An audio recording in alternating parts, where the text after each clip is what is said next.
Welcome everyone. I will be doing a 2025 Brimacombe Spartan race review for you. This one had it all. We had mud, we had grit, we had excellent obstacle placement. There's a few things that Spartan needs to do better. Let's dive into it. First off, what a course. We got lucky with the weather. It was supposed to rain 5 to 10 millimeters on Saturday morning and it held off. I stayed on site till about 2 p.m. We only had a couple of drops of water. We were fortunate. However, overnight, huge amounts of water came in, lots of rain, thunderstorms, and it flooded the course, lots of mud. I enjoyed the mud. It was a muddy mess, but it was, in my opinion, kind of the classic experience of a Spartan race. It was gritty, it was challenging, and it was muddy. I'd like to talk about the obstacle layout this year. I think that the course designer utilized smart obstacle placement throughout the race. My favorite back-to-back obstacles for this one, for example, was carrying the Atlas stone, which is all upper body strength, and then you ran like 15, 20 meters, and then you were subjected to the multi-rig. Your grip strength was already being taxed even before you reached a multi-rig, which made that obstacle, which is usually relatively easy nowadays if you know the technique, it made it quite challenging to actually stay on, especially on day one where all the bars and the hoops were covered in water. The course itself, very safe. At no point did I feel like I was going to twist or roll an ankle. There was a good variation of ups and downs. I think on the Saturday we went up for 442 meters of vertical, and then followed by the Sunday race where we did 240-ish meters of vertical. The trails were clear, no debris from the ice storm, which was great. Unexpected, but great. So the course itself, beautiful course. Most of the grass was short, so not very technical. Could be a lot more technical. On the Sunday, a little cold. We were talking between 5 degrees and 10 degrees.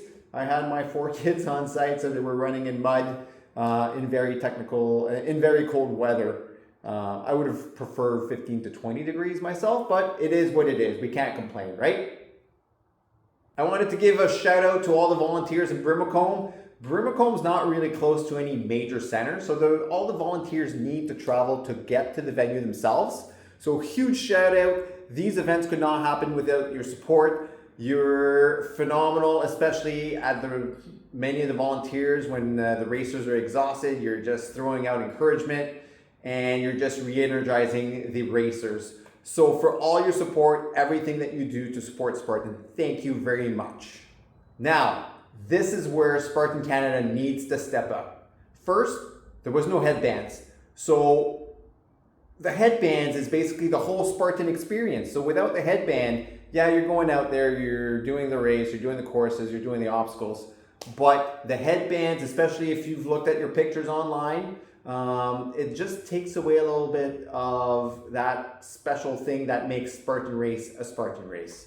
On top of that, you can't differentiate between who's an elite racer or a competitive racer or age group racer versus the open heat group. Therefore, it makes it harder for the volunteers to actually enforce the rules, because typically when it's an open racer, they don't enforce the rules as much.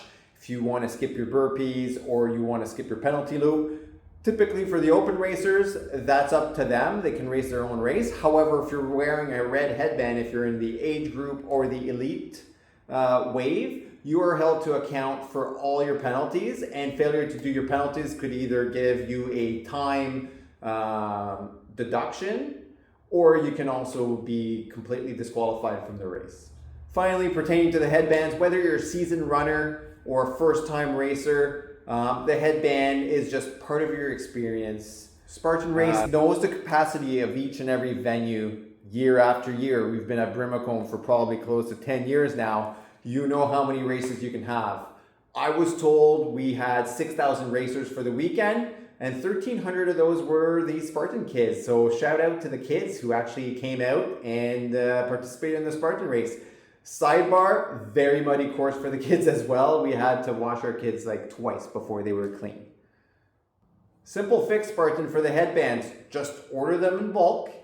You know you're going to need X amount of headbands for your year, and if you have extras, well, use them for the next race. And the headbands don't change year by year, so if you have extras at the end of your fiscal year or the end of the racing season, just keep them, store them, keep them in your trailer, and then for the next race the next year, you can reuse them, because there's nothing that identifies the headband that it is a 2025 headband versus a 2023 headband. So just get enough headbands, guys. The second disappointment this weekend was that there was no age group awards on site. I was fortunate. I podiumed twice, both on the super and the sprint during my weekend. There was no awards to be given out. There wasn't even awards to take a picture with, like have 3 medals, gold, silver, and bronze, take our pictures and take them back type of deal. We didn't even have that. So we were called on the podiums after waiting. I think on the Saturday, I waited close to 3 hours before podiums to be told 15 minutes before that we had no awards.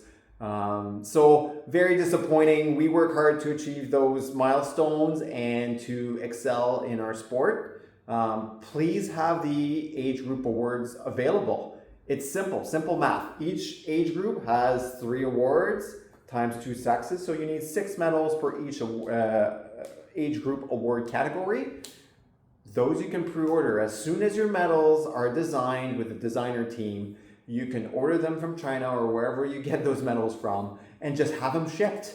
And that number is constant. Whether you have 1,000 racers or 8,000 racers at the venue, you will still have the exact same amount of age group award winners.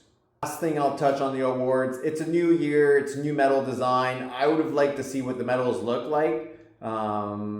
It's the first ones being handed out in Canada, and we didn't even get to see them. So I'm really hoping. I've been awardless 3 years in a row now for certain venues. Typically it has been Calabogie that has been posing a challenge. Just make sure you have your awards, and I hope I don't have to wait till next May of 2026 before I see the medals from the Brimacombe. I really hope that Spartan Canada steps up and provides us our awards at the Mont Tremblant race. And for those who are not attending to Mont Tremblant, to please ship them out to the racers as soon as practicable. I met some fine folks who were podiuming for the first time in their Spartan careers, and they left empty-handed because the awards weren't present.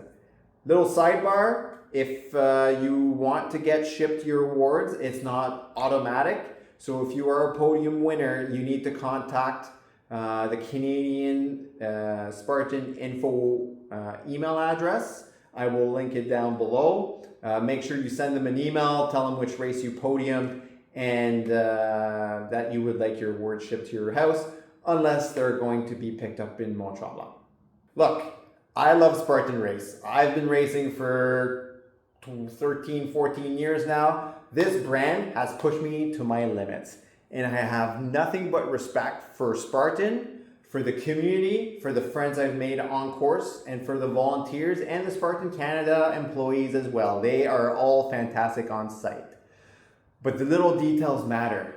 We need those headbands. We need those awards at the end of our race. Just imagine, let's take Mont Tremblant, who's our next race. Imagine you podium at the elite level on the ultra. You run 8 hours, you give it everything you got to go on a podium empty-handed once again, and then you have to wait 9 months for an award.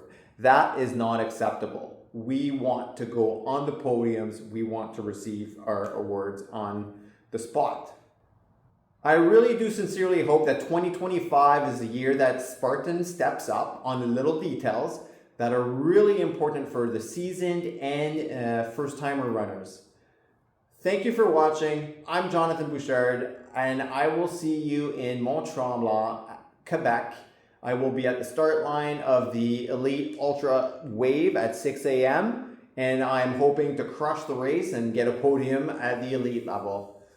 Please share your thoughts. What was your experience in Brimacombe? And don't forget to like, comment, and subscribe. Thank you. Stay safe. Aru.